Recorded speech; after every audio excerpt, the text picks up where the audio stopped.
Today we're going to talk about why having a buy-sell agreement in place is crucial if you are a small business owner. Matt, will you tell us what a buy-sell agreement is? Yeah, absolutely. So a buy-sell agreement is an agreement, let's just say, for example, that Jameson and I have a business and we're 50-50 partners. And let's further say that we're both married. So God forbid I become disabled or I die.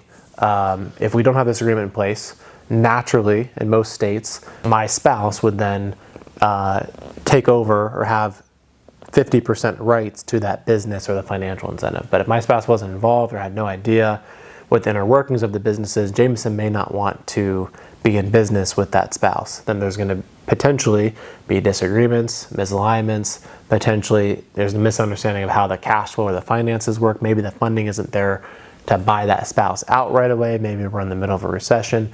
So having a buy-sell arrangement just is a pre-stated agreement that if, God forbid, one partner passes or becomes incapacitated, that this other partner has the right to buy that person or that person's beneficiary out, either at appraised value at the time or at a predetermined agreement. There's several types of buy-sell agreements. Most of the time we recommend to have a life insurance program in place, a disability insurance program in place to fund these, because most businesses that operate on certain profit margins can't suddenly afford to just come up with half of the value of the business on the spot.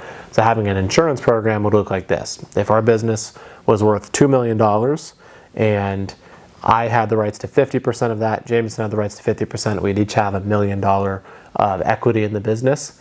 And if the business owned a insurance policy on each of us for $1 million, that would be referred to as an entity buy-sell agreement. If I pass, the business is the beneficiary of that $1 million policy. My spouse hypothetically would then become 50% owner, and then Jameson would have a pre-written agreement to cut her the check for the $1 million to buy her out. So the ending result is the spouse would receive the $1 million, and Jameson would not have any cash flow issues because the insurance would have paid the business, and then he would then have 100% ownership of the business and be able to operate with autonomy and make sure that the needs of the business are uninterrupted, not just from disagreements that could arise, but also from cash flow perspective as well. Now, depending on the type of business that you have and the tax implications, there's another type that's called a cross-purchase agreement, which instead of the business owning the insurance policies, we individually own policies on each other. The reasons for that would be certain tax considerations. We would recommend to consult with your advisor, to consult with the CPA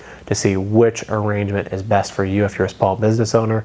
But we recommend, if not already in the operating agreement of your business, to have a written buy-sell agreement in place and then discuss a funding mechanism either through insurance, or that could be an installment sale where maybe it's a 10-year period which Jameson could buy out the beneficiary who would come in the business over a 10-year period, for example.